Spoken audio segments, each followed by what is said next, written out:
Okay, so here we are returning to Sarif Industries after Highland Park for our debrief with David Sarif. Sadly, this is one of the slower parts of the game, but it contains a lot of exposition for the whole story and acts as a sort of resolution to everything that's happened up until now.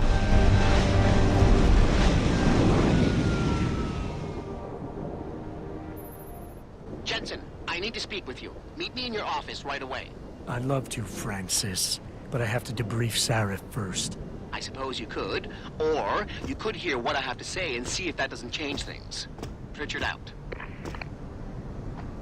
I can't believe it, Jenson. An internment camp smack dab in the middle of Detroit. Shit. You know, people have been So this is the point in the game where the political commentary becomes a lot more relevant now, with the whole illegal prisons and the NSA scandals with Edward Snowden sort of being more and more relevant as the game goes on. But what we can actually do right now, before we get deeper into the debrief, is hang around on the airpad, and back here there's a little pit that we can go into.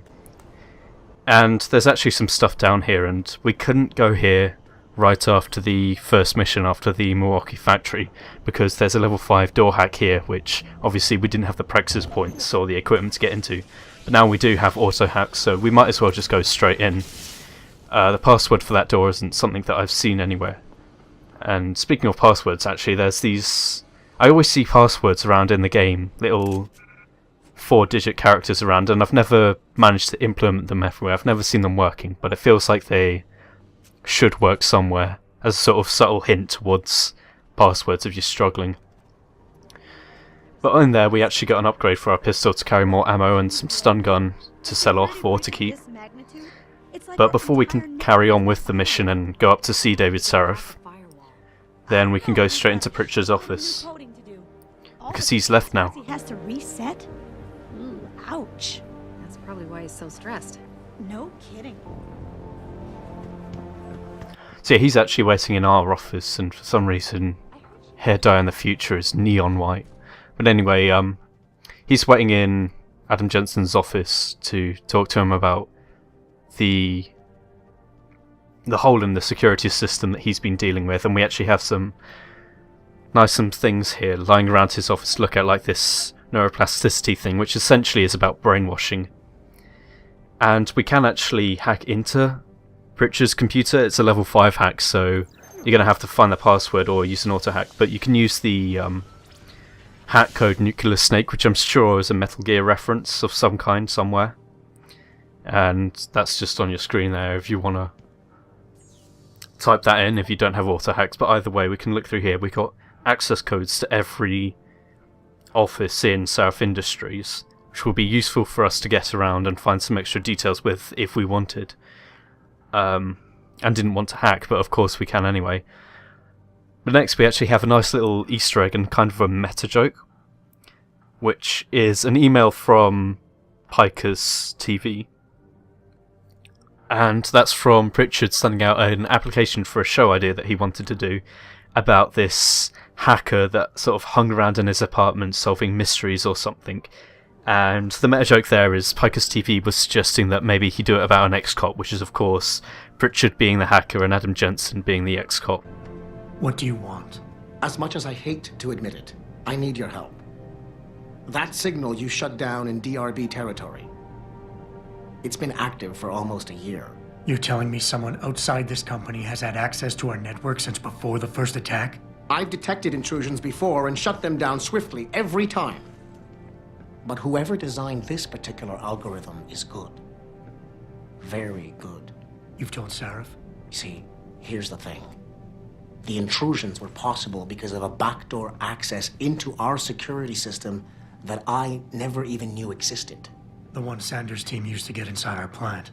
I've worked here for 7 years, Jenson, and this is the first time I've seen that particular access route.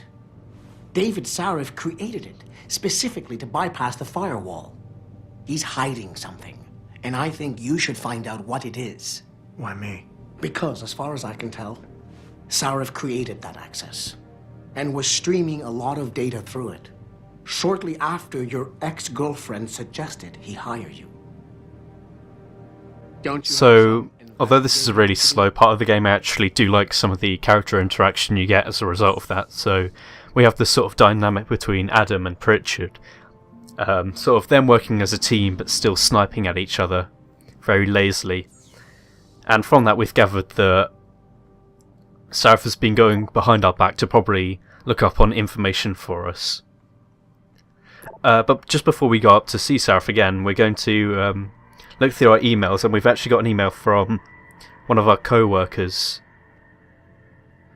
And that's actually a result of something that you don't get normally in the game, because I actually cut something out earlier, where just after the Milwaukee factory I went around snooping through everyone else's office, and of course because we're the security guy we can safely go through all of their offices without being questioned. And I may have taken a few credits in the process. So if you do that, then you get an email from that guy, Bill, asking you to just check in his office to see if anything's been stolen. So apparently there's a thief around the office, and yeah, it's me, but no one knows. Sorry, guys. But it's a nice little Easter egg sort of touch there, where you don't normally notice that sort of thing. And you won't actually get that sort of thing if you just play it as a straight good guy, not going through people's offices. But there's not really much in here to take other than a few credits and a battery pack, essentially. That Humanity Front guy. Taggart. Tell me something. Has he got a personal grudge against the big guy? So yeah, Taggart is someone who we're going to speak to when we get to the top of the elevator, and is a bigot and an anti-all protester. Mr. Jenson, isn't it? Sir, you have that charity dinner? In a moment, Isaiah. I was hoping I might run into you, Mr. Jenson. Bill Taggart. The founder of the Humanity Front. I know who you are. Yes, I imagine you do. As David Sarif's top security man, I imagine you have quite the file on me. But I assure you, Mr. Jenson, I am devastated by recent events. Really? I do not support what you and your company are doing to mankind. I believe it's extremely dangerous. But abolishing human enhancement technologies will only be achieved through legal means. I'll keep that in mind. This is your first day back since the accident 6 months ago, isn't it? Sir, we have to go. What happened to me was no accident. Ah, my mistake. But it must have been stressful facing down a second incident so soon. I imagine it brought back all kinds of unpleasant memories.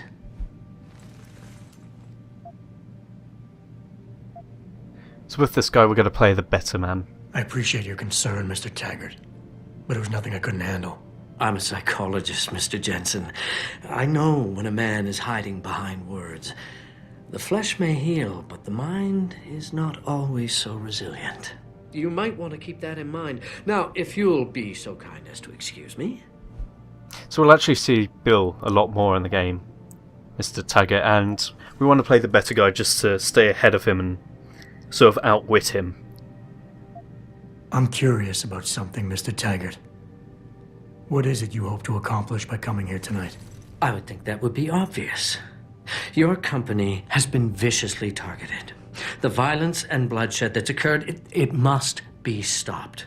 But I'm afraid it won't be until men of wisdom and understanding come to an agreement. About what? About the future, Mr. Jenson. This enhancement technology threatens to change the course of human evolution, to redefine what it even means to be human. You think governments can afford to let that go unregulated? You can't stop progress, Mr. Taggart. Perhaps not. But neither can we afford to sit by and watch it happen on its own. Not when we have the ability, the collective will, and foresight to influence it. I see. Thank you for illuminating me. Anytime. I'm glad we had a chance to talk, Mr. Jenson. Meeting you has been very informative. You're Taggart's aide, aren't you? Dr. Isaiah Sandoval, isn't it? No need to play ignorant, Mr. Jenson. I am quite sure you have a file on me that's as thick as the one you have on Mr. Taggart. You're an outspoken activist in your own right, Dr. Sandoval. When you have seen the things that I have, you find you have no choice but to stand up and be counted.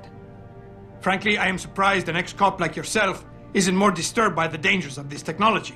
Augmentations help a lot of people, Doc. Handicapped, war vets. Yes, but at what cost? My own friend had his life ruined by these so-called enhancements of yours. A man much like you who had no choice but to become augmented.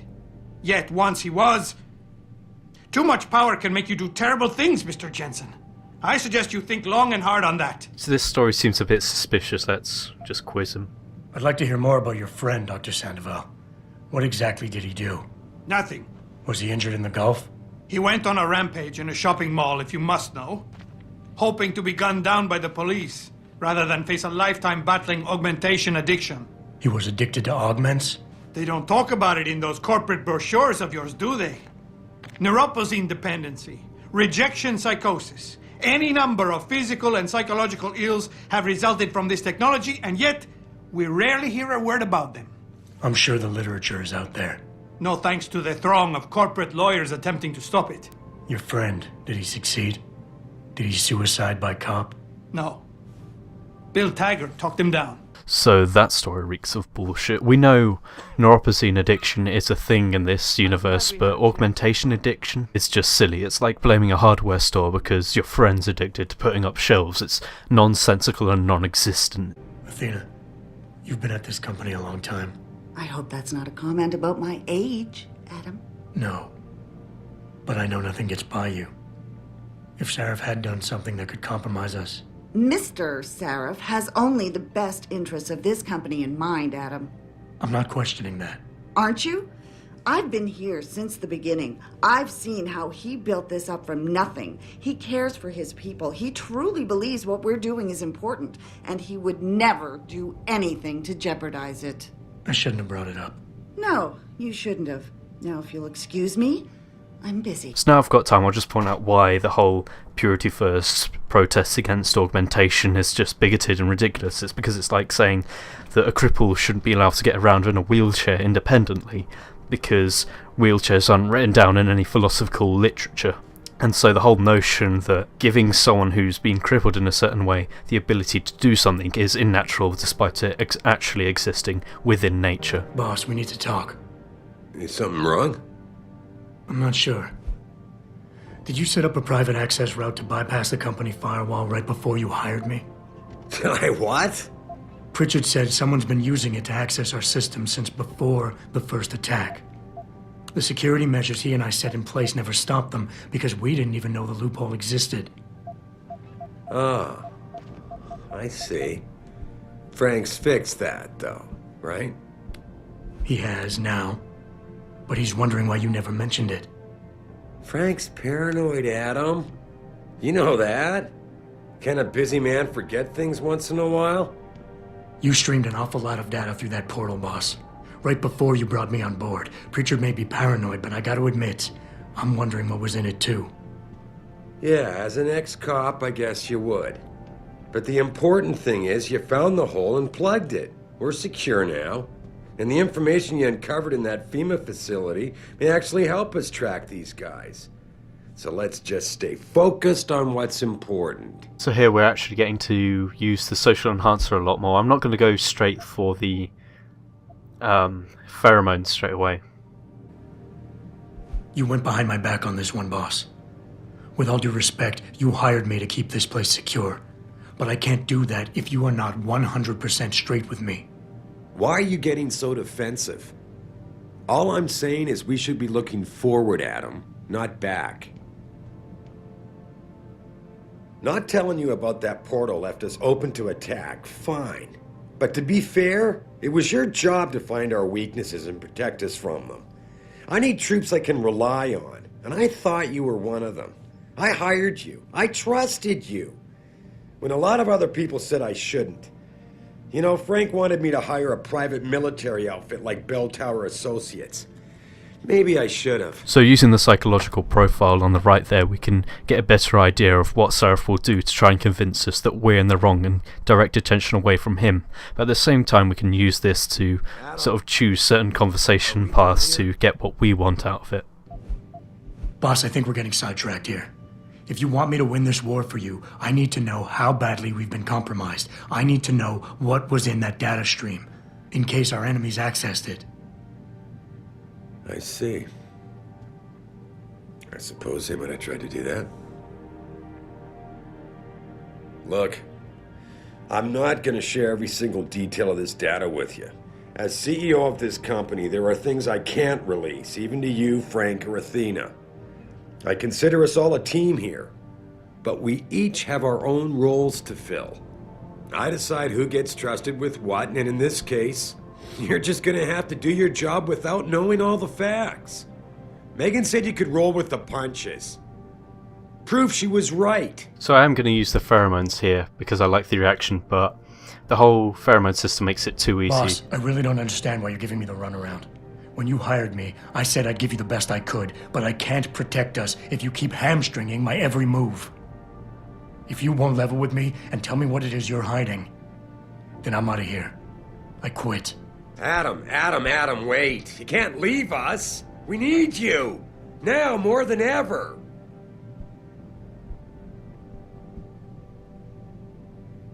All right. Look, the truth is, I set up a confidential data channel for a private investigator, someone who can run covert background checks on people, potential new recruits, like you. You what?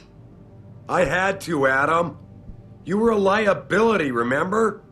You'd just been fired from SWAT. Now, Megan believed in you, but I had to be sure.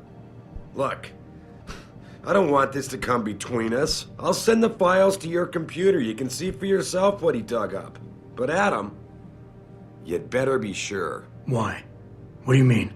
I mean, sometimes the past should stay in the past. Once you see that data, you can't unring the bell. When you're ready, come back and talk to me. We need to discuss our next move. So yeah, before hiring, Sarif did some background checks on Adam before he hired him. And have you ever gone for a job interview, thought it went pretty well, but not got the actual job? Well, it's usually because your potential boss then looked up on your Facebook page and sort of invaded your own privacy before hiring you. It's rather of a sick thing to do because it isn't actually a good depiction of you in the right way. And I think there was some skepticism about making it illegal to do so, but it's not going to stop employers from looking at you behind your back to sort of judge you without actually knowing you and deciding whether you're a good idea to be hired or not. But here we actually have some information over Adam, and it's more about his past, which doesn't really pick up to a bit later in the game when it becomes more relevant towards the plot. But here we have some background information on Adam and his parents, and a sort of idea that his original parents were killed, and he was adopted by the Jensons. And it's like before he was adopted, there was no real information there, even on the official and unofficial records, so we don't really know where Adam Jenson came from, and even Adam doesn't know where he came from. He only knows from when he was 5 years old, adopted. And it's actually some quite interesting stuff going on there about Adam's past and how it's sort of related to everything that happens later on in the game, and it's sort of the Deus Ex Machina, if you pardon the coincidental expression. Athena tells me you spoke to Sarif. Did he happen to tell you why he made us look like idiots? I'm handling it. You can imagine how relieved I am to hear that. I'll tell you what. While you follow any lead Sarif spoon-feeds you, I'm going to do what I should have done in the first place and backtrace that signal. That's your pride talking. Still, get back to me if you find something. You meant when? Pretty sure I didn't. Some nice little smug characterization there between Adam and Richard. Always a good thing to see. Now to debrief. Here, this is for you. It's a corporate passport encoded with your biometrics. I've set up a false flag routing which should get you to Henshaw Island without any problems. You're sending me to China? What about FEMA? FEMA's got nothing to do with this, trust me. We'll have better luck in China. How can you say that? I saw the bastard who killed Megan pulling his men out of that facility. I left one of those men dead in its underground storage bay. I know that, Adam. Frank was monitoring the whole thing. So I also know that before he died, that man gave you an address in China. I want you to check it out. That doesn't make any sense. Look, Adam. There's a reason this company's under attack. You think it has to do with the Typhoon or with some other top-secret military project that I haven't told you about? The thought had crossed my mind. Yeah, well, it doesn't. The work Megan's team was doing before they were killed, it was redefining what it means to be human. This company, Sarif Industries, was about to lead mankind to its next stage in human development. Self-controlled evolution. Can't you see how scary that can be to some people? Sure. I also see how lucrative it can be for some others. It's never been about money for me, Adam. But you're right. There are people out there who don't exactly feel the same. Like who? I'm hoping you'll be able to find that answer for us in China. So get going. Farida's prepping the chopper. So yeah, nice of David Sarif there. So we get the impression that he's not in it really for the money. He's in it to advance humanity, which is a nice sort of view that we don't really see in video games, because usually with the PNC it's always a lust for money that drives them, but for Sarif it's a more of a passion to help people, which is always good. We might as well just clean up here. Hey, Jenson. The boss said you were on your way. You're gonna love Hangsha. You've been there? Used to live there. I spent 3, maybe 4 years working in the upper city, and most of my nights having fun in the lower one. You ready to go? So this is the last point in the game where you can return to Detroit and where you want to sell all of your stuff off before you leave. I thought I was. How long is this gonna take, Malik? You mean the flight or the fun afterward? Don't worry, we'll be there before you know it. Climb in. So off we go, off to Hangsha, which is probably the best designed part of Deus Ex, visually speaking and level design wise, and we also have a lot more character interaction with Malik.